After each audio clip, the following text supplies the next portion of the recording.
수업 시작하도록 하겠습니다. 자, 1번에서 9번이고요. 이제 1번부터 이제 문제풀이하고 설명 들어가도록 할게요. 자, 1번 문제 볼게요. 자, 자료 1에서 3을 자료 선별 기준에 따라 선별한 후 이를 초고에 반영하고자 할 때 자료 1을 선택하지 않았대요. 자료 1을 선택하지 않은 이유를 자료 선별 기준 3가지를 고려하여 이제 서술하시오 되어 있는데, 우선은 여러분들 이제 가천대 기출문제 푸셨거나 아니면 이제 가천대 논술을 대비해서 이제 수업을 계속해서 들어보신 분들은 알겠지만, 첫 번째 문제는 이제 보통 화법이나 작문 이런 게 나오죠. 그쵸? 근데 뭐 이제 많이 이제 공부하신 분들은 알겠지만, 그 가천대 논술이라는 것은 이제 시간 관리가 훨씬 더 중요합니다. 그렇기 때문에 뭐 다 그런 건 아니지만, 지문을 읽지 않거나 아니면은 지문의 일부분만 보고 풀 수 있는 문제들이 있어요.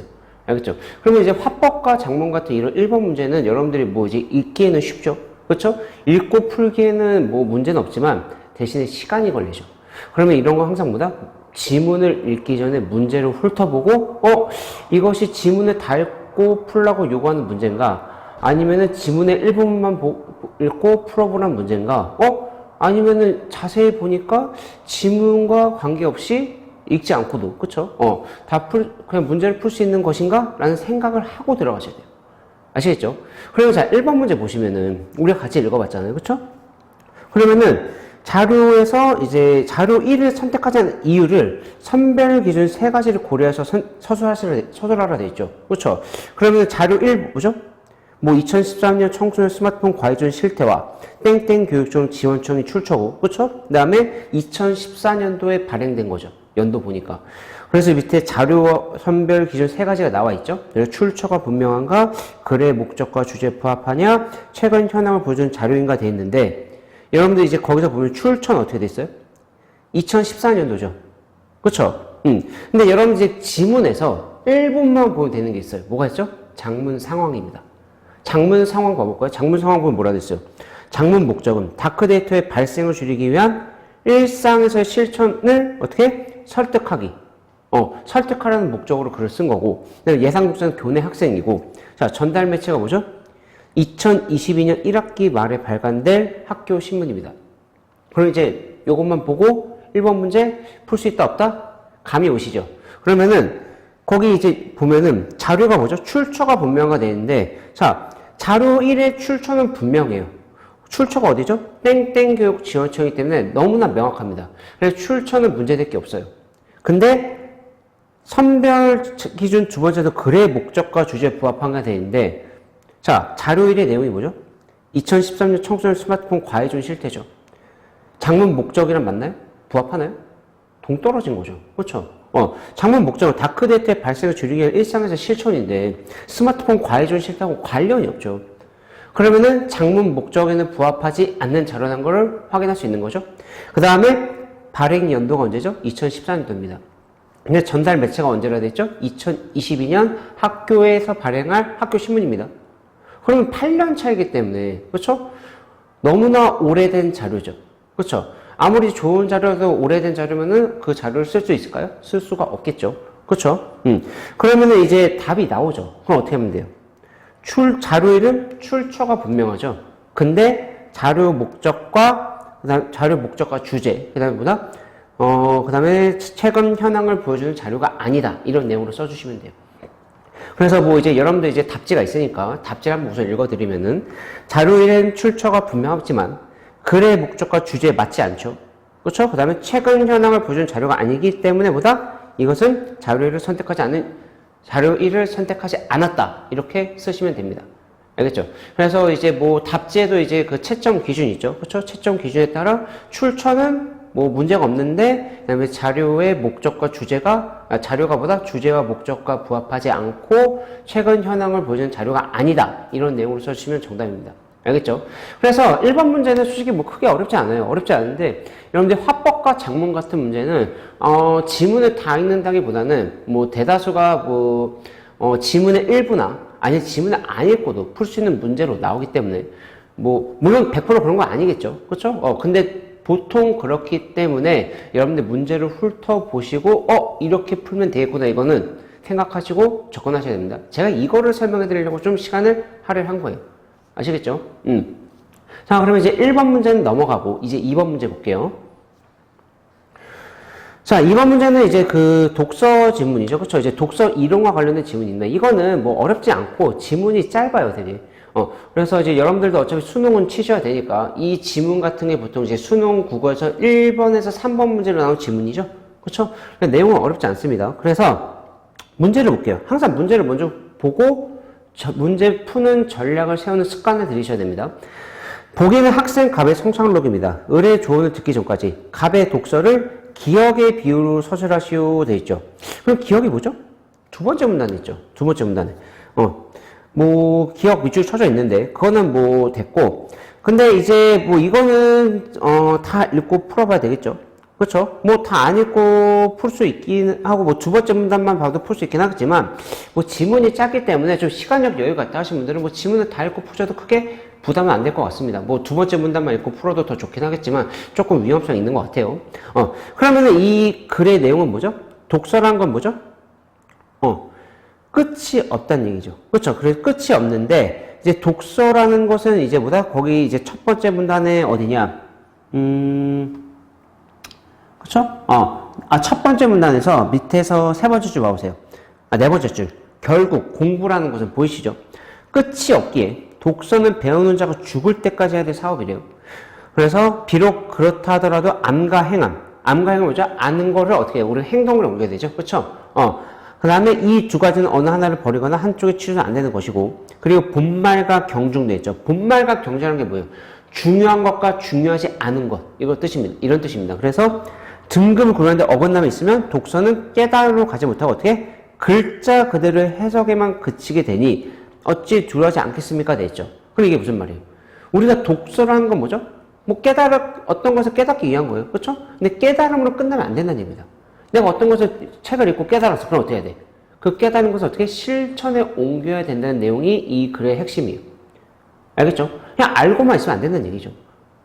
그러면 이제 두 번째 문단에서 그 기억과 관련된 거를 좀 볼 건데, 두 번째 문단에서 어디를 보냐면은, 세 번째 줄부터 볼까? 위에서 세 번째 줄? 책을 다 읽은 뒤에는 보이죠? 그쵸? 책을 다 읽은 뒤에는 이를 실행하는 큰일이 남아있음을 알지 못합니다. 돼 있죠? 그쵸? 어떤 사람들이, 독서를 제대로 하지 못한 사람들이 어떤 사람이 먼 목적지에 가려 하는 것에 비유를 하면 책이란 한 부의 노정기이고 돼 있죠? 그쵸? 노정기는 뭐죠? 뭐 거기 어휘풀에 나왔듯이 여행할 길의 경로와 거리를 적은 기록입니다. 그쵸? 그러니까 뭐 쉽게 얘기하면 여행 계획표를 생각하시면 돼요. 내가 만약에 뭐 해외여행을 4박 5일 가겠다. 그러면 첫째 날, 둘째 날, 셋째 날, 넷째 날, 마지막 날 이렇게 다 계획을 잡을 거 아니에요? 어디 가고? 그쵸? 노정기라 이제 그 여행 계획이라 보시면 되고, 행함이란 뭔가? 말에게 꼴을 먹이고 술에 기름칠을 해서 달리는 것과 같습니다. 돼 있죠? 그럼 뭐 이 당시에는 뭐 이제 지금처럼 비행기나 자동차 이런 게 없던 때니까 다 말이 이제 교통수단이었죠. 그럼 말을 타고 이동하려면 어떻게 돼요? 말을 잘 먹여야죠. 그렇죠? 말을 잘 관리해줘야 되고. 그래서 말이 이제 내가 원하는 대로, 내 계획에 맞게 내가 가고 싶은 데로 데려다 주겠죠. 그렇죠? 그래서 이제 말은 뭐다? 행함과 관련된 거라는 얘기예요. 아시겠죠? 그러면은 이것을 바탕으로 해서 보기를 볼까요? 보기를 보면은, 보기에 이제 내용이 뭐예요? 이제 그 학급에서, 첫 번째 줄이 중요해요. 보기에서. 학급 티셔츠를 맞추는 것을 반대하는 몇몇 친구들이 주죠. 반대하는 몇몇 친구들. 그럼 뭐죠? 소수 의견을 가지고 있는 친구들이죠. 그렇죠? 다수의 의견이 아니라. 그래서 몇몇 친구들이 내가 짜증을 냈다는 얘기입니다. 학급회 후 친구 을이 찾아와 어제 수업에서 했던 발표와 다른 나의 행동을 지적했다는 얘기예요. 생각을 해보니 나는 말의 자유론에 대해서 발표하면서 다수의 힘으로 소수의 자유를 침해서 안 된다고 이야기했었다. 하지만 오늘 나의 말과 행동들보다 내가 읽고 발표한 내용과 맞지 않은 부끄러운 것이었다. 지금 무슨 말이에요? 내가 자유론이라는 걸 이제 발표를 하면서 내 아는 걸 친구들에게 소개를 한 거잖아요. 다수의 힘으로 소수의 자유를 침해서 안 된다고 내가 발표를 했는데 내 아는 것을, 근데 실제로 행동을 그렇게 해서 안 했어요. 안 했잖아요. 반대하는 몇몇 친구들이 짜증을 부렸잖아요. 그렇죠? 그럼 내가 아는 것을 행한 거예요? 행하지 않은 거예요? 행하지 않은 거죠. 그렇죠? 그러면은 아는 것을 행하지 않은 것을 이 기억에서 나온 걸로 비유적으로 쓰면 뭐라고 할 수 있죠? 아는 게 뭐죠? 노정기만 있는 거예요. 내 머릿속에. 여행 계획표만 있는 거야. 근데 어떻게? 여행 계획표만 짜고 어떻게? 정작 여행을 가지 않거나 어떻게? 예를 들어 여행을 가지 않는다든가 아니면 어떻게 뭐 여행을 포기하든가 뭐 이렇게 한다는 얘기예요. 그럼 여기 이제 기억의 비료는 노정기만 있고 뭐다? 수레를 몰지 않는 겁니다. 알겠죠? 그래서 말에게 꼴을 먹이고, 꼴은 이제 그 먹입니다. 사료.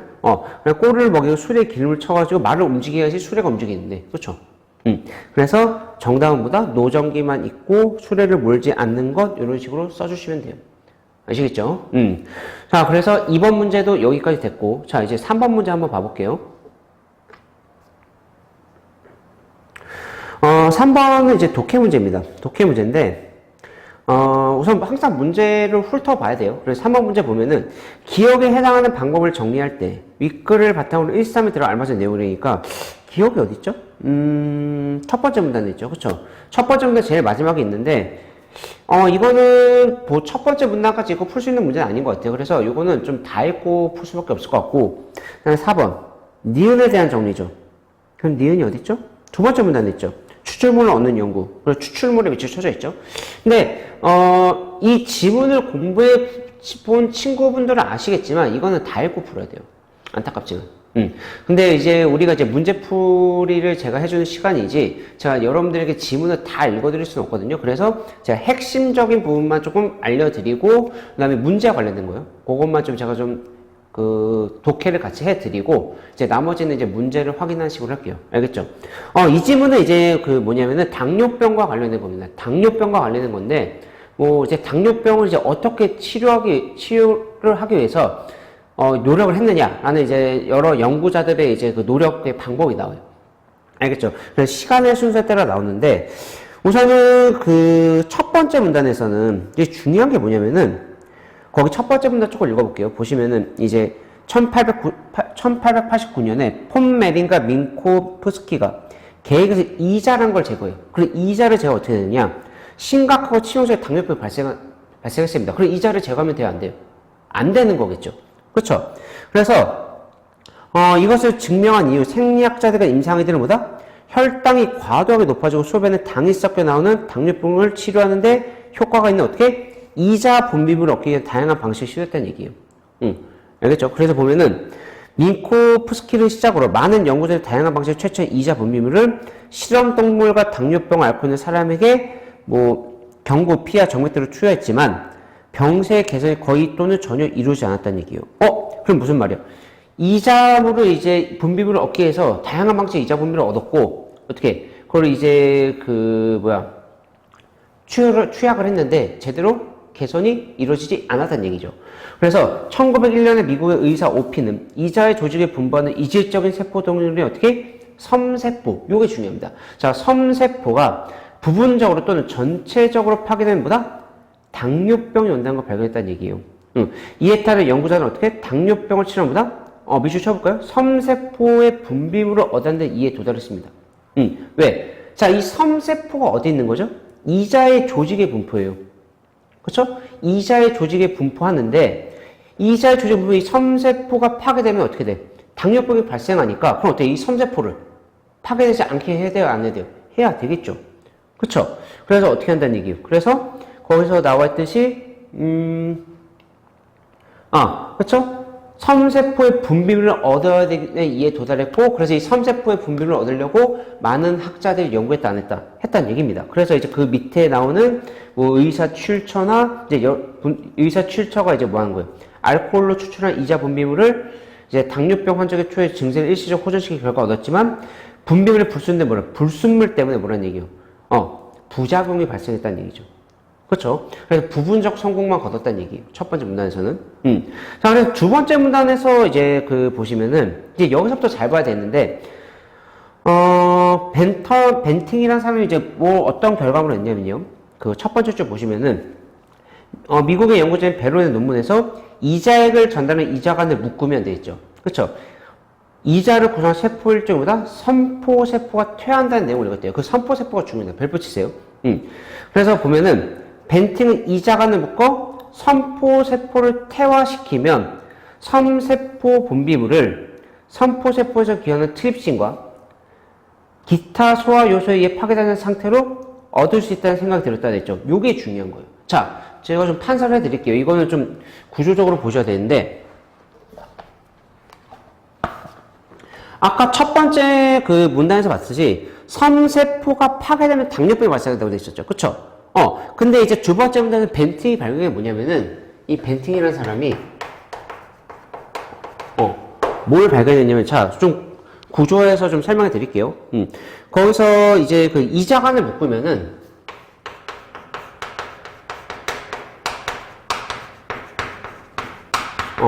어떤 현상이 일어나냐면은 선포세포가 태어난대요.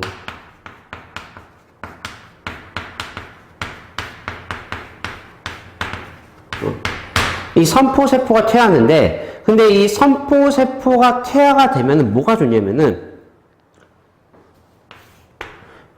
섬세포 분비물 있죠.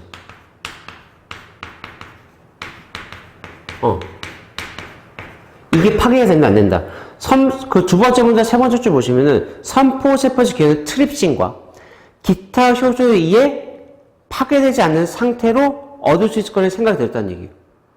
그러니까 섬세포 분비물이보다 트립신과 기타 효소에 의해 파괴가 되는데 얘 선포세포를 태아시켜버리면 어떻게 된다? 섬세포를 파괴를 막는다는 얘기예요.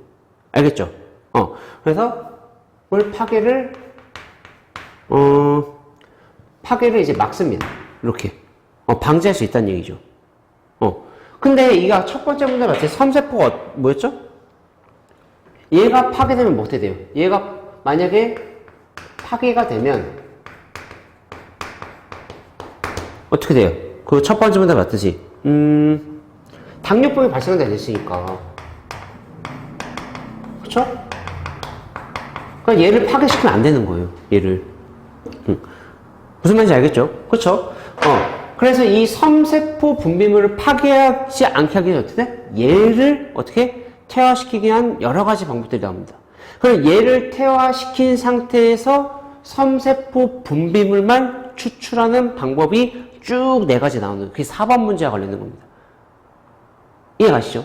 그렇죠? 요게 핵심이에요. 그래서 이자간을 묶으면 섬세포 분비물을 파괴하는 얘를 태화시킬 수 있어요.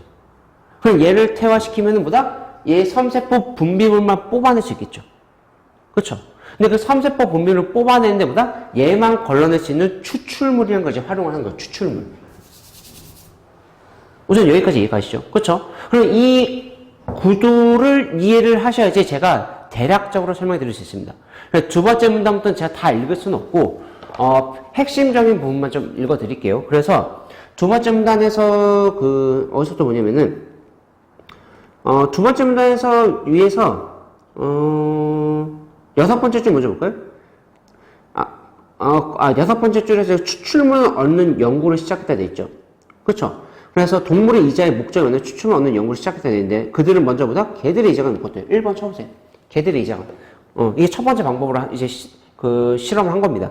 그래서 보면은 7주가 지나면 이 개들의 이자 세포를 모두 수축되어 있었고 조직학적 검사 결과 건강한 선포세포가 없음을 확인했다. 이거 없애는 게 중요한 거예요. 이거 없애야 됩니다. 그래서 얘가 살죠. 그렇죠? 그래서 보면은 그들은 건강한 선포세포가 없는 이자를 작은 조각으로 잘라요. 알겠죠? 그래서 작은 조각으로 자르고 간 후 분비물을 어떻게 생리식염수로 추출해요. 밑줄. 그래서 이제 첫 번째 방법이 뭐다?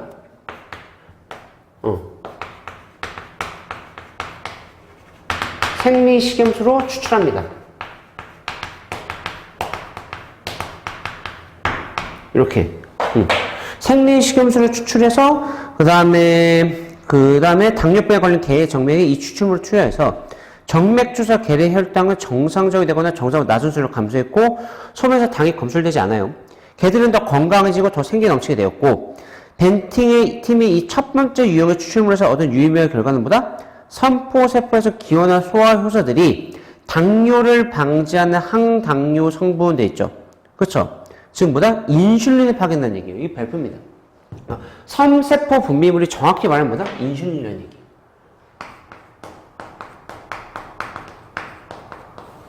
그러니까 얘네가 이거를 섬세포 분비물에는 인슐린을 파괴하기 때문에 얘가 어떤 역할을 하죠? 거기 나왔듯이 항당뇨 성분이죠.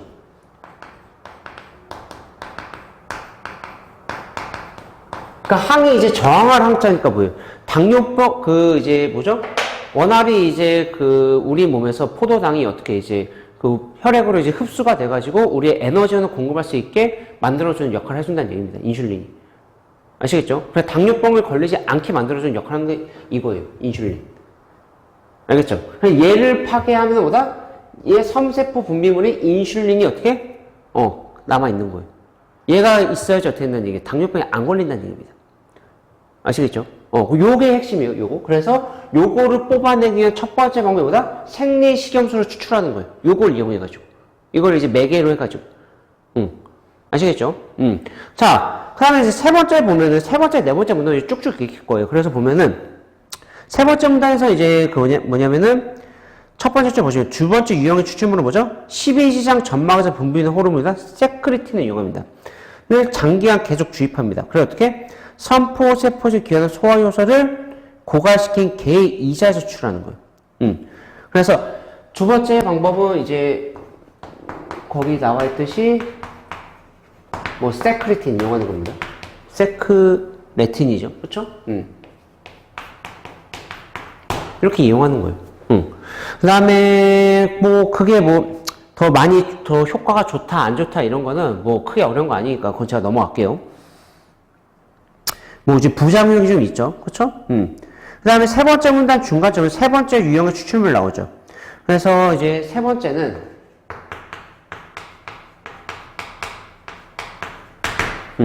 세 번째는 이제 그 뭐냐면은 임신 4개월 미만의 소의 태자의 이자에서 얻다 됐죠?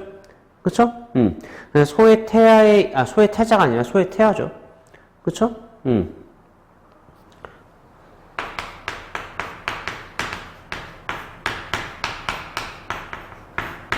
이렇게, 그래서 추출을 하는 거고, 이게 뭐 훨씬 더 농축된 용액을 추출할 수 있다 돼 있는데, 뭐, 그거는 됐고, 그 다음에 네 번째 문단에서 보면은, 자, 네 번째 문단 보시면 벤팅은 그때까지 추출제로 사용한 식염수 대신에 돼 있죠.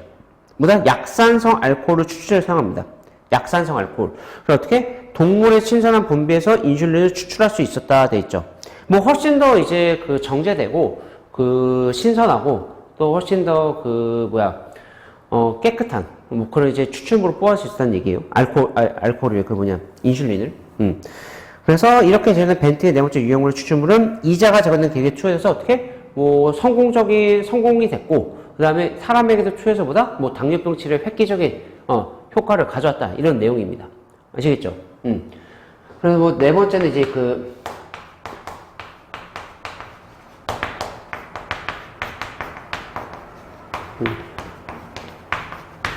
그거를 이제 활용했다는 얘기죠.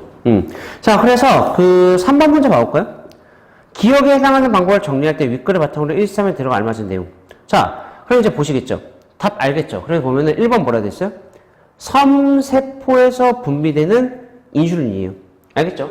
여기에서 얘가 파괴되면 안 되는 거예요. 얘가 파괴되면 안 되기 때문에 1번은 섬세포고 2번은 인슐린입니다. 알겠죠? 그럼 이제 중요한 게 뭐예요? 얘는 빼야 돼요. 그러니까 이자간을 묶는다는 얘기는 얘만 나오지 않게 하고 얘만 살려놔야 되는 거예요. 아시겠죠? 그래서 얘를 최대한 어떻게 순도 높게 뽑아야 됩니다. 알겠죠? 얘 나오면 안 되잖아요. 알겠죠? 그래서 정의보다 섬세포, 인슐린, 순도 이렇게 써주시면 되고 자, 그 다음에 4번은 우리가 아까 했었죠. 그쵸? 자, 한번 봐볼게요. 첫 번째 유형의 추출물은 뭐다? 선포세포를 인위적으로 퇴화시키는 거예요. 알겠죠? 이제 개의 이자가 먹는 거 나왔었죠? 그쵸? 그래서 활성 있는 인슐린을 포함하였다 돼 있고 자, 두 번째 유형의 추출물 2번 답이죠. 2번 뭐라 됐죠? 세크리틴을 씁니다. 그쵸? 세크리틴을 써서 선포세포의 소화효소를 고갈시킵니다. 그 다음에 세 번째 유형은 뭐 다 문제 요구한 거 없이 그냥 넘어가고 네 번째 유형의 추출물은 뭘 바꾸죠? 추출제를 바꾸는 거예요. 뭘로 바꿔요? 첫 번째, 두 번째, 세 번째 다 뭐죠? 생리식염수를 추출했습니다. 그렇죠? 근데 여기서 뭐예요? 약산성 알코올로 바꾸죠. 그렇죠? 그래서 3번은 뭐다? 추출제를 바꿔 신선한 분비선에서 인슐린을 추출할 수 있게 했다. 이렇게 하시면 돼요. 알겠죠? 그 다음에 네 번째는 네 가지 유형의 추출물 모두 뭐다? 어디서 추출한 거예요? 뭐, 첫 번째는 개고, 두 번째는 뭐예요? 두 번째는 개죠? 그 다음에 세 번째는 소의 태아의 이자에서 얻었고, 네 번째는, 동물이라고 나왔네요. 그쵸? 하니까 뭐 공통점이 왜 다? 동물의 이자죠. 그렇죠? 그래서 네, 4번의 답은 뭐다? 동물의 이자 이렇게 써주시면 됩니다. 알겠죠? 그래서 첫 번째 문단과 두 번째 문단에서 요거 있죠. 제가 위에다 써준 거 있죠. 요거를 잘 이해하셔야 돼요. 저거만 잘 이해하시면은 나머지에서 뭐 첫 번째, 두 번째, 세 번째, 네 번째는 뭐 크게 어렵지 않습니다. 잘 정리하시면 돼요. 아시겠죠? 요게 제일 중요하니까 요거 잘 정리하셔야 됩니다. 요거. 그래서 이제 그 3번과 4번 문제는 됐고, 이제 5번 넘어가 보도록 할게요.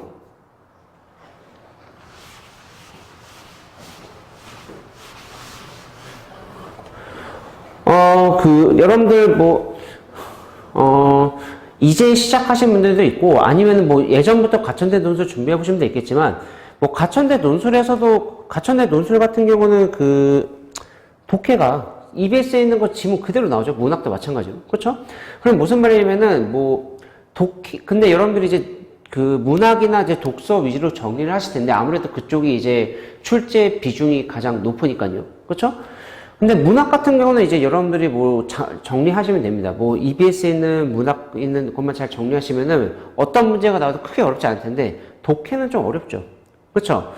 독해 같은 경우는 제일 좋은 게 EBS 수능 특강이든 수능 완성에 있는 지문을 다 내 걸로 독파를 해가지고 완전 내 걸로 다 만들면 제일 좋겠지만 그거는 현실적으로는 좀 무리수가 있고요. 그렇죠? 그럼 어떻게 하냐면 이제 학원에서나 이렇게 이제 수업을 해줄 때 있잖아요. 저나 아니면 다른 선생님이 수업해줄 때 그 자료들 있죠. 그 학원에서 제공해주는 독서 자료만큼은 내 걸로 만든다 생각하시고 그거는 잘 내용을 정리를 하세요. 알겠죠? 물론 학원에서 제공한 자료 밖에서도 나올 수 있죠. 나올 수도 있긴 하지만 우선은 학원에서 주는 자료보다 내 걸로 만들고 그 안에서 나온다 생각하시면서 내용을 잘 정리해 두세요. 알겠죠? 자, 그 다음에 이제 5번 볼게요. 5번. 이제 5번과 6번인데 이제 이거는 수능 완성에 있는 이제 현대 소설입니다. 이제 김성환의 개구리라는 얘기인데 작품에 대해서 간단하게 정리를 하자면은 이 작품은 이제 뭐냐면은 내용이 하여튼 그거죠. 이제 개구리들이 있는데 이제 여기서 개구리에서 이름이 있는데 잠시만요. 얼룩이. 그쵸? 여기 개구리 사이가 있는데 여기 얼룩이란 개구리가 있죠.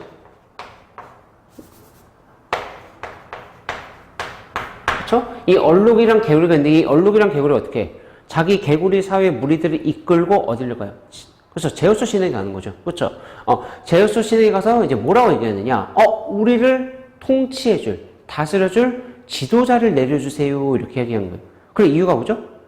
우리가 지금, 우리 개구리 사이가 서로 위아래가 없기 때문에 너무 무질서하다. 이 얘기예요.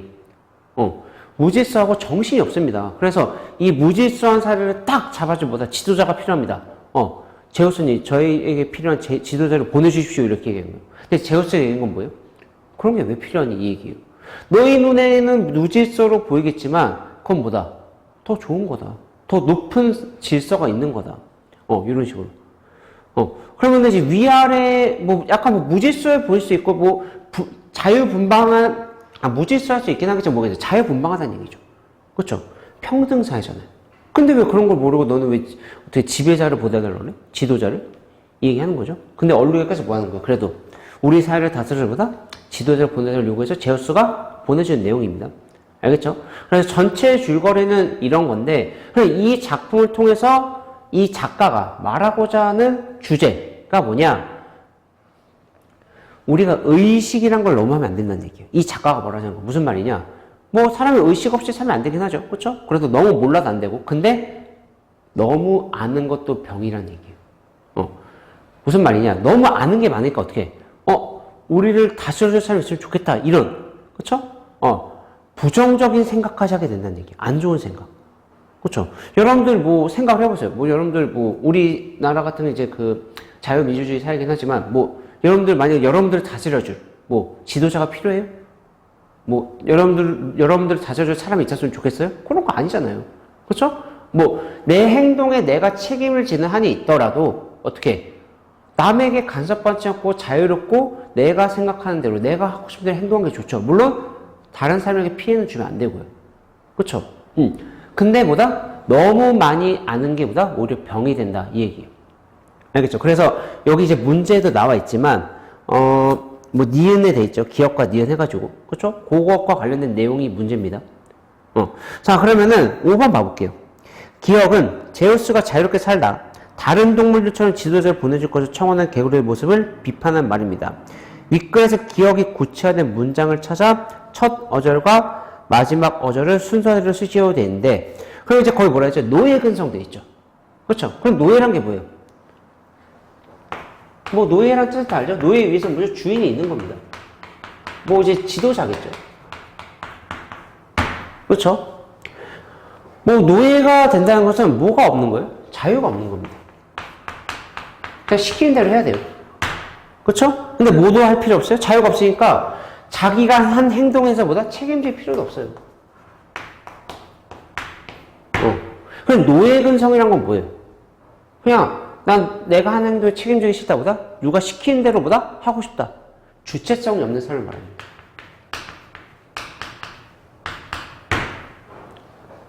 이해가죠? 그렇죠? 누가 시킨 대로 그냥 어떻게 따라가겠다 이 얘기예요. 그래서 그것과 관련된 게 첫 어절과 끝 어절로 나타난 거 찾으라는 얘기죠. 그게 지문의 제일 마지막에 있어요. 그래서 보면은 지문에서 제일 마지막 밑에 세 번째 줄 있죠. 그래서 이제 제우스가 이제 신이다 하고 딱 보내주는 거예요. 통나무죠. 그렇죠? 근데 이 개구리들은 처음에 뭐예요? 이 통나무가 그 자기네들의 그 뭐야 신인 줄 알고 그렇죠? 경건하게 이제 어떻게 정의를 하고 있는 겁니다. 그래서 밑에 세 번째 줄 보시면은 제우스가 보내준 자기들의 임금이라는 것을 의심하는 자는 아무도 없었다 해가지고 그 다음이 답이에요. 개구리들은 예전의 날짐승들이 독수리 앞에서 하던 모습을 생각하고 얼룩이의 지혜로 통나무와 물 위에 정렬하였다 되죠. 이게 정답입니다. 그러니까 일렬 정대로 쭉 이렇게 정렬했다는 얘기예요. 아시겠죠? 그래서 정답은 그걸로 하시면 되고, 자 6번 보시면은 보기에 비추진 부분을 바탕으로 니은이 의미한 바를 서술하고자 한대요. 그래서 니은이 이제 의식의 비극이라 되어 있죠. 윗글을 바탕으로 1과 2에 알맞은 단어나 구조를 쓰시오 되어 있는데, 자 여기서 의식의 비극은 뭔지 알겠죠? 제가 쉽게 생각하는 것보다 지나치게 아는 것은 병이 될 수 있다는 얘기예요. 그래서 그 니은에 있는 부분만 조금 읽어보면 제우스의 말이죠. 그래 보면은 너는 조작을 쉬지 못하고 조작하면 반드시 이루어지나니 낸들 어찌하려 됐죠. 의식에는 이 불행의 씨가 깃들었거늘 들어봐라. 너희들이 생각하고 소원하고 행동할 거는 그것이 이루어지는 것은 나도 막을 도리가 없다 돼 있죠. 지금 무슨 말이에요? 너무 많이 아니까 이것저것 어떻게 만들고 조작하고 꾸며내려고 한다는 얘기예요. 그래서 그것을 반드시 성사시키려고 하는 게 인간의 비극이라는 얘기입니다. 그래서 너무 아는 것도 안 좋다는 얘기예요. 그러면은 이제 그 보기 한번 봐볼까요? 보기를 보면은 의인화란 인간이 아닌 존재, 인간의 속성을 보여하는 표현 방식 가리키죠. 이때 부합되는 인간적인 성격은 뭐다? 지향하는 가치가 실현되어야 할 세계와 실현되지 못한 세계, 그 가치가 보존된 사회와 훼손된 현실의 대비를 통해 강조가 되겠죠. 그렇죠? 의인화를 통해 가치가 실현된 세계를 구현하기 위해서는 이상적인 인간상을 제시하는 경우가 많을 겁니다. 그렇죠? 이런 인간상이 있으기보다 우리가 원하고 이상적인 세상을 이룰 수 있어요. 이렇게 나올 거고, 반대로 과도한 욕망으로 훼손된 현실을 바로잡기 위해서는 보다 문제 원인에 비판적 시선을 나타내기도 하겠죠. 그렇죠? 그러면 이것을 바탕으로 했을 때, 자 밑에 이제 1번과 2번 다 보면요, 제우스가 개구리들의 결의를 니은이라고 비난하는 것은 됐죠. 그렇죠? 뭐라고 돼 있죠? 의식의 비극이요. 그렇죠? 보존되고 있는 가치, 뭐죠? 더 높은 질서입니다. 가 인간의 보다 뭐에 의해서 아까 니은 다음에 뭐가 있었어요? 조작 나왔었죠. 그러니까 많이 아니까 이것저것 만들고 조작하고 꾸며내는 거예요. 그렇죠? 우리가 많이 모르면 아는 것만큼 우리가 행동하고 만들고 실천할 수 있는 거예요. 그렇죠? 너무 많이 아니까 이것저것 만들고 조작하려 한다는 얘기죠. 그렇죠? 더 높은 질서가 인간의 조작에 의해 훼손되는 현실에 대한 비판적인 시선을 들여고 있는 겁니다. 아시겠죠? 그래서 그 더 높은 질서라는 게 어디 있냐면은 잠시만요. 더 높은 질서가 어디 아, 거기 있네요. 5쪽 있죠. 5쪽에 밑에 두 번째 줄 있어요. 자, 거기 해석 잘 하셔야 됩니다. 5쪽에 밑에 두 번째 줄 보시면은 너희들 같이 어리석은 자는 무질서로 보이리라 이렇게 돼 있죠. 그쵸? 그러니까 이 얼룩이가 뭐라는 게요? 우리 사회는 지금 무질서니까 지도자 좀 보내주세요 한 거예요. 그쵸? 그러니까 이제 제우스가 이렇게 얘기한 거죠. 그러나 그대들보다 더 높은 질서가 있다는 얘기죠. 그게 답이에요. 더 높은 질서. 그러면 더 높은 질서가 뭐예요? 자유죠. 이런 거죠. 그쵸? 요걸 말하는 거예요. 이 자유와 평등이란 건 뭐죠? 더 높은 질서, 더 높은 가치입니다. 알겠죠? 그래서 이거에 의해서 자연스럽게 너희 사회가 돌아가고 있는데 왜 지도자를 보내달라 그래? 의식의 비극이구나, 이렇게 얘기하는 거예요. 알겠죠? 그래서 5번과 6번은 답은 그렇게 써주시면 됩니다. 알겠죠? 자, 그럼 이제 7번 문제 같이 보도록 할게요. 이제 가시리예요. 그 가시리 같은 경우는 우선 뭐 여러분들이 작품에 대해서 어느 정도 알고 계셔야 됩니다. 뭐 장르는 이제 고려 소교 또는 뭐 고려 가요라고 하고, 그다음에 이거는 그 뭐죠? 주제가 뭐죠? 이별의 한이에요. 그렇죠? 이별의 한을 다루고 있습니다. 그리고 이제 후렴구 문제를 떠나서 이제 후렴구가 이제 있죠. 그렇죠? 후렴구가 여음이 있는데 특히 후렴구의 역할, 기능과 같은 데서 이제 문제를 나올 수 있어요. 이건 뭐 이제 내신 같은 이제 중학교, 고등학교 내신 문제 잘 나오니까. 후렴구 같은 경우 뭐죠? 우선은 의미가 없죠. 그렇죠? 의미가 없고, 물론 완전히 없는 거 아니에요. 이따 좀 설명해 드릴 건데, 의미가 없고, 그 다음에 반복적으로 쓰게 되면 좀 운율을 형성시키죠. 그렇죠? 그 다음에 모든 연마다 똑같이 붙어 있습니다. 그렇죠? 그래서 분연의 기능을 한다 그래요. 좀 써드릴게요. 후렴구는 이제 문제를 떠나서 시험에 나올 가능성이 높으니까 뭐 운율 형성한 건 다 아시겠고,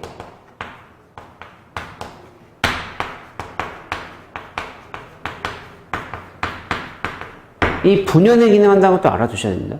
이 분연이 뭐냐면은 나눌 분자의 연이에요. 연이 이제 1연, 2연, 3연, 4연, 5연 할 때 그겁니다. 그럼 무슨 말이냐? 위 증질과 태평성대라는 후렴구를 통해서 보다 1연이 끝났다는 거 어떻게 알려주는 표지 역할을 한다는 얘기예요. 아시겠죠? 그래서 그 다음에 이제 세 번째 뭐냐면 이거는 이제 그 고려 소교만의 특징인데 이 고려 소교가 원래는 민요였어요. 그러니까 민요는 누가 부르죠? 평민들이 부르던 노래입니다. 평민들이 부르던 노래인데 훗날에 보다 궁중음악으로 편입이 돼요. 궁중음악으로 편입이 되면서 붙여진 것이라고 이제 해석을 하고 있습니다. 알겠죠? 그리고 궁중음악으로 편입해서 붙여진 거다 해가지고 이게 뭐다?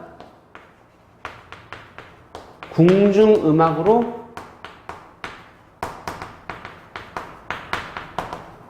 편입된 것으로 봅니다. 후렴구가. 왜냐면은 이 가사의 이 고려가의 내용이 되게 뭐죠? 이별의 정한을 다루고 있는 거죠. 그렇죠? 비극적인 내용이에요. 슬픕니다. 근데 후렴구에서 보면 뭐라 돼 있죠? 태평성대 돼 있죠. 당신이랑 떠나서 슬픈데 태평성대 이러면 좀 뭔가 이상하잖아요. 이질적이죠. 그리고 이런 이질적인 내용의 후렴구가 왜 들어갔지? 하면 뭐다? 궁중어를 편집해서 붙인 거란 얘기예요. 아시겠죠? 그래서 뭐 임금님이나 이제 그 나라가 어떻게 대대손손 이제 평화롭고 번영하길 바란 마음에서 붙인 거기 때문에 태평성대라는 게 그래 뭐다? 이거는 궁정을 편에 붙인 거다라는 증거로 보는 겁니다. 알겠죠? 그래서 이렇게 정리하셔야 돼요. 그리고 이제 7번 문제에서 보면 이게 그거죠. 기억 있죠? 셔론님. 이걸 어떻게 중의적인 해석이 된다는 얘기죠. 그렇죠? 거기 잘 나와 있습니다. 그래서 우선은 기억의 의미를 이제 1과 2에 알맞은 해석으로 쓰라 돼 있는데 이거는 잘 외워두셔야 돼요. 그래서 보면은 기억을 임에게 어떤 사정이 생겨 화자가 어쩔 수 없이 임을 보낸 상황으로 본다면 돼 있죠. 그래서 정답이 뭐라 했죠? 서러워하는 임 돼 있죠. 그쵸? 이거를 좀 더 쉽게 설명해 드리면은 뭐 답이 틀렸던 거 아니에요. 그 내용도 틀린 건 아닌데 그 셔러운 임에서 이 셔론임에서 이 셔론 있죠. 이 셔러운이 뭐죠? 서러운이라는 뜻이죠.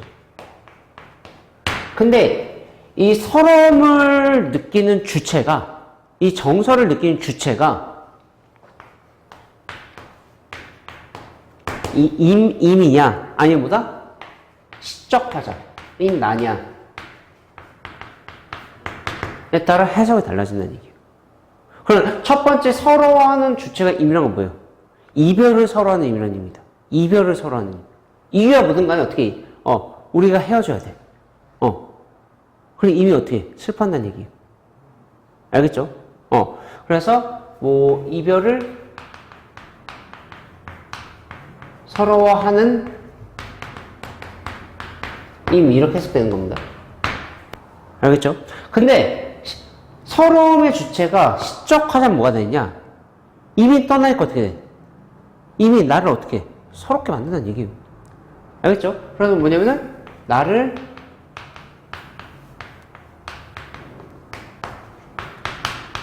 하는 의미라는 뜻입니다. 요 1번과 2번의 내용이 문제 1번과 2번의 답이에요. 자, 그럼 이제 거기 보기 보시면은 기억을 임에게 어떤 사정이 생겨 화자가 어쩔 수 없이 임을 보내는 상호로 보냅니다. 서로하는 임으로 해석할 수 있다는 얘기입니다. 알겠죠? 그러니까 뭐 이유야 뭐든 간에 임이랑 나랑 떠나야 돼. 그래서 어떻게? 임이 서로한다는 얘기예요. 알겠죠? 임을 보낼 수밖에 없다. 아니면 임이 어떤 일이 생겨서 떠나다 뭐든 간에. 네, 반면에 또한 기억을 이별을 부정적으로 인식하는 화자가 이별의 고통을 부하게 표현한 것을 본다는 보다 나를 서럽게 하는 임입니다. 이렇게. 그래서 서러움의 주체가 누구냐에 따라 이렇게 해석이 된다고 보시면 돼요. 알겠죠? 근데 이거는 이제 그 학교 내신 같은 데는 되게 잘 나오니까 좀 잘 정리해 주시는 게 좋습니다. 아시겠죠? 자, 그래서 7번 문제도 여기까지 하고, 자, 이제 8번 문제 넘어가 보도록 할게요. 자, 이거는 이제 독해 지문인데, 이거 수능 완성에 있는 거예요. 뭐 크게 어렵진 않습니다. 뭐 행정법규와 관련해가지고, 거의 두 가지가 있죠. 그 이제 뭐냐면 재량행위하고, 기속행위하고 이제 재량행위가 있죠. 그쵸?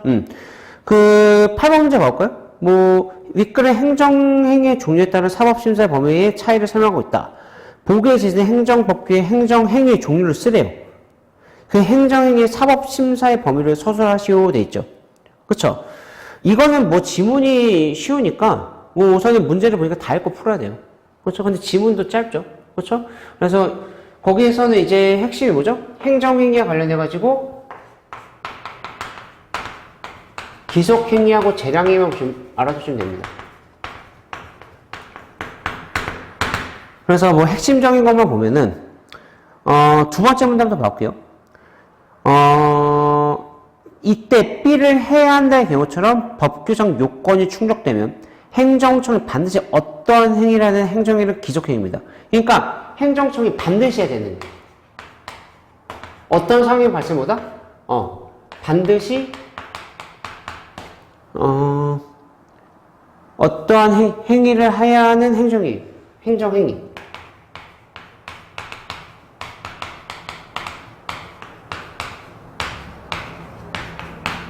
그 다음에 재량행위는 그 두 번째 문단의 중간쯤에 있죠. 그렇죠? 반면 돼 있죠. 반면. B를 할 수 있다처럼 법규가 가능 규정 형식으로 어떻게? 행정권의 선택권을 부여한 경우입니다. 가능 규정 형식이니까 뭐예요?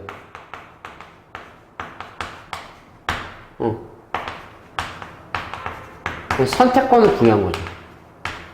해야 된다, 말아야 된다. 그쵸?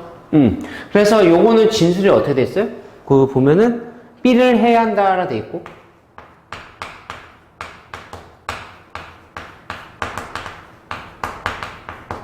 요건 어떻게 돼 있어요? B를 할 수 있다죠. 그쵸?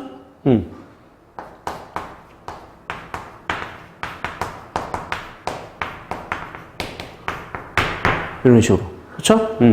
그러면은 이제 사법심사의 범위에 관련해서 세 번째 문제 나왔어요. 그쵸? 그래서 세 번째 문제 첫 번째 줄 보시면은 행정청에 위법한 행정행위는 법원의 통제를 받아야 됩니다. 기속행위의 경우 행정청의 특별행위를 하야 될 의무가 부과되므로 자, 이에 따르지 않는 행정행위보다 법원에서 그 효력이 부정될 수 있어요. 그러니까 해야 되는데 하지 않으면 뭐다? 법원에서 제재가 가서 어떻게, 야, 너 이거 왜 안 했어? 해라! 이렇게 어떻게 명령을 내릴 수 있다는 얘기입니다. 아시겠죠? 근데, 재량행위는 뭐냐면은, 입법자가 가능 규정을 통해 되어 있죠. 행정처에 선택권을 부여하고 있는 거죠. 해도 되고 안 해도 되고 이렇게 선택권을 부여하고 있는 거니까 법원은 행정청에 주어진 재량권이 이게 중요한 거죠. 행정청에 주어진 재량권이 뭐다? 주어진 목적을 벗어나 행사된 것임을 심사한다는 얘기예요. 예를 들어서 이 행정청이 어떤 것에 대해서 했어. 너는 하지 않았어. 이게 뭐다? 너희가 할 수 있는 그 범위가 있을 거 아니에요. 그렇죠? 그 범위 안에서 했냐 안 했냐 이 법만 따질 뿐이지 이것이 옳냐 그러냐는 따지지 않는다는 얘기예요. 이해가죠? 그래서 거기 보면은 재량권의 범위 내에서 행정행위가 이루어진 경우보다 위법성 인정하지 않는다는 얘기예요. 그냥 재량권이 인정되는 이 범위 안에서 행정법규 집행을 했니 안 했니 이것만 따진다는 얘기입니다. 근데 벗어나면 문제가 되겠죠. 벗어나면. 아시겠죠? 자, 그러면은, 거기 이제 8번 보면, 보기 보면요. 이제 의료법 나와 있는데, 자, 1항 보세요. 내용 볼 필요 없어요. 뒤에 제일 마지막 서술어만 보시면 됩니다. 서술어 뭐라 돼 있죠? 지도와 명령을 할 수 있다라 돼 있죠.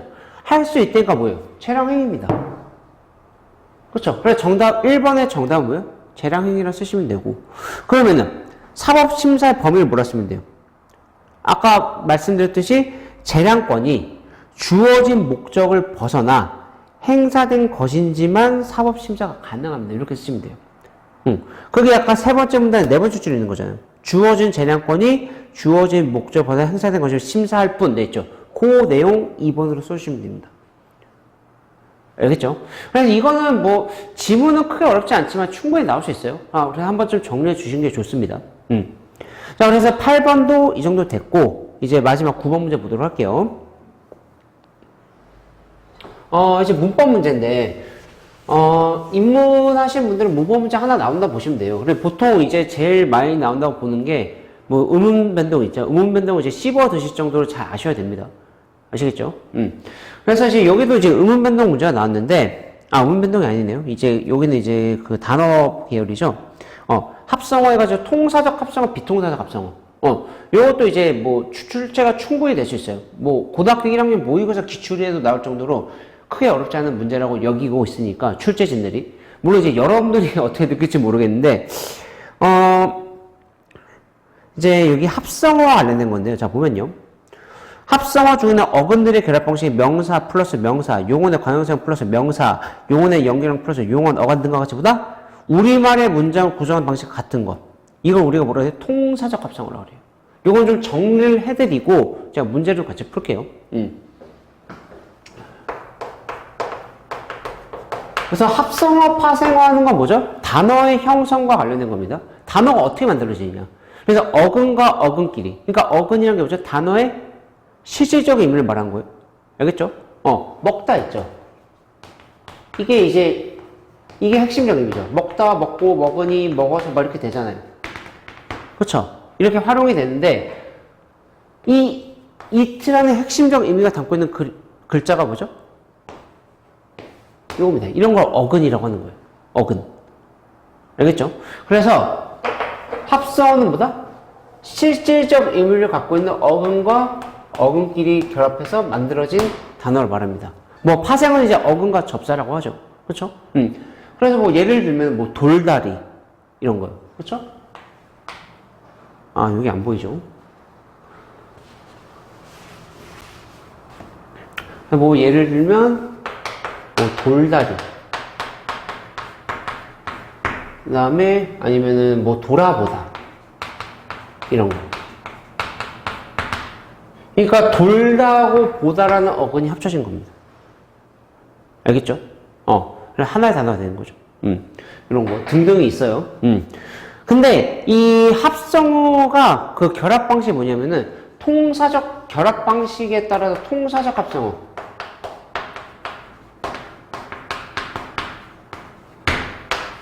비통사적 합성어가 있어요.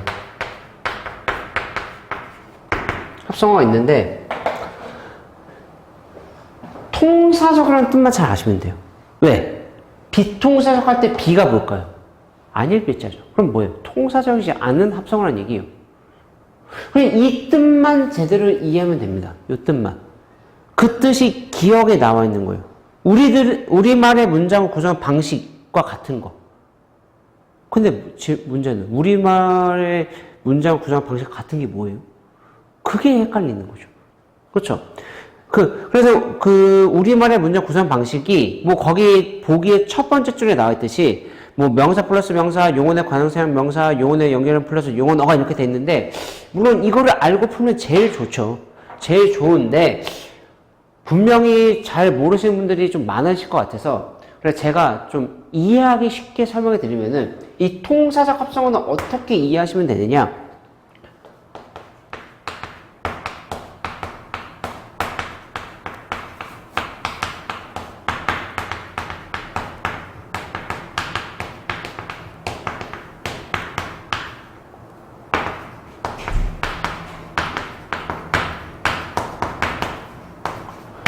품사의 문법과 일치하는 방식으로 형성된 합성어라고 보시면 됩니다. 이거는 제가 만든 방식이에요. 말이에요. 시험에서 절대 이런 말로 안 나옵니다. 조금이라도 여러분들 이해를 빠르게 하기 위해서 제가 이제 만들어낸 거기 때문에 그냥 시험에서 저런 용어는 안 나와요. 그럼 비통사적 뭐죠? 품사의 문법과 일치하지 않는 방식으로 합성된 합성어가 있죠. 형성된 합성어가 있죠. 그렇죠? 그럼 이게 무슨 의미냐면은 제가 이제 많이 이제 예를 드는 게 먹거리예요. 이게 먹거리가 지금은 표준어인데 예전에 비표준어였어요. 그럼 예전에 왜 비표준어였느냐? 자, 이 거리가 의존명사거든요. 명사예요. 하여튼 명사긴 하죠. 의존명사니까. 우리 이 거리 갖고 많이 만들 수 있어요. 볼거리. 그렇죠? 그 다음에 입을거리? 말이 이상한데? 그냥 만들어 볼게요. 그 다음에 살거리? 뭐 물건을 사다 할 때. 그렇죠? 뭐 이렇게 하죠. 자, 근데 보면은 이 세 개들은 형태소 분석을 하면 어떻게 되죠? 보다라는 것에 이렇게, 입다라는 것에 이렇게, 사다라는 것에 이렇게 붙죠. 그렇죠? 그러면은 여러분들 품사에서 어간, 어미 다 배웠죠. 어간은 뭐예요? 변하지 않는 부분. 어간은 변하는 부분. 보다, 보고, 보니, 보아서 이런 식으로. 변하지 않는 부분이 보. 변한 부분이 뭐 고, 뭐 보니 할 때 니 이런 식으로. 아서 이런 거. 그렇죠? 어간과 어미는 반드시 붙어 다녀야 돼요. 이 정도는 알고 계셔야 됩니다. 이거까지 모르면 제가 더 이제 이해가 못 할 수 있어요. 그럼 무슨 말이냐면은, 이거 다 어간이죠. 그쵸? 이건 다 뭐죠? 어미입니다. 그 다음에, 얘는 명사죠. 지금 무슨 말이야? 어간과 어미는 반드시 붙어 다녀야 돼요. 이해가요? 어간 따로 어미 따로 존재할 수가 없습니다. 그래서 이건 문법적으로 아주 맞아요. 볼거리, 입을거리, 살거리. 그러면은 이건 맞아요? 문법적으로? 먹거리 이렇게 돼요? 먹이 어간이죠. 뭐가 없어요? 어미가 없죠. 그래서 문법적으로 맞지 않다 해서보다 옛날에는 비표준어였어요. 비표준어. 먹을거리만 맞았죠. 먹을거리. 이렇게. 근데 지금은 뭐예요? 먹거리 사람들 많이 쓰니까 어떻게 둘 다 표준어가 됐습니다. 그럼 보이나요? 자, 보면은 요거 있죠. 통사적 합성어예요? 비통사적 합성어예요? 얘는 비통사적 합성어고 얘는 통사적 합성어입니다. 이해가죠? 그래서 품사의 문법과 일치하는 방식으로 형성된 거 찾으면 돼요. 어간, 어미가 제일 많이 나옵니다. 어간과 어미가 서로 같이 있느냐, 따로 있느냐, 이런 식으로. 그럼 이 돌아보다는 뭐예요? 통사예요, 비통사예요? 어간, 어미 있죠? 통사입니다. 알겠죠? 자, 뛰놀다 있죠? 뛰놀다는 통사예요, 비통사예요? 띠하고 노리는 어간 두 개만 있죠. 어미가 없죠. 어간 뒤에 어미가 없잖아요. 비통사. 근데 뛰어놀다는요? 통사입니다. 할 수 있겠어요? 그렇죠? 그래서 품사의 문법과 일치하는 방식을 찾으면 되는데 제일 많이 나온 게 어간과 어미예요. 그래서 그 보기에서 보시면은 명사 플러스 명사는 뭐가 났죠? 용언의 관형성 플러스 명사, 용언의 연결형 플러스 용언 어간 있죠? 이게 다 뭐죠? 어간과 어미가 관련된 겁니다. 요약하면 뭐다? 어간과 어미는 따로 같이 붙어 다녀야 돼요. 그래서 이런 식으로 형성된 것보다 통사, 이런 식으로 형성 안 되고 비통사 보시면 됩니다.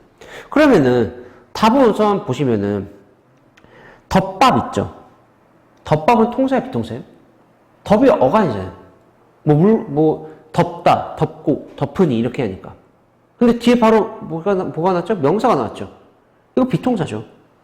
그렇죠? 통사를 만들어 덮은 밥 이렇게 해야죠. 그렇죠? 그래서 덮밥은 비통사고 건널목 어떻게 돼 있어요? 어간이 뭐예요? 건너다예요. 건너다. 그러니까 건너다라는 어간에 리을이 붙어서 목이 붙은 거잖아요. 이거 명사입니다. 목. 이 목이 아니에요. 알겠죠? 우리 위치가 좋을 때 목이 좋다 할 때 이런 거 있죠? 그겁니다. 그래서 얘는 통사예요. 어간, 어미가 다 있으니까.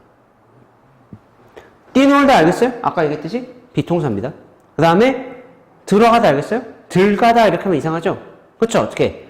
어미, 어가 붙었잖아. 들어가다. 그래 어떻게? 통사입니다. 그럼 어떻게? 기억이 건널목, 들어가다, 니은은 덮밥, 뛰놀다 이렇게 하시면 돼요. 알겠죠? 그래서 통사, 비통사는 워낙 기본적인 문제이기 때문에 요 방식으로 하셔서 외우시면 어지간한 거 다 풉니다.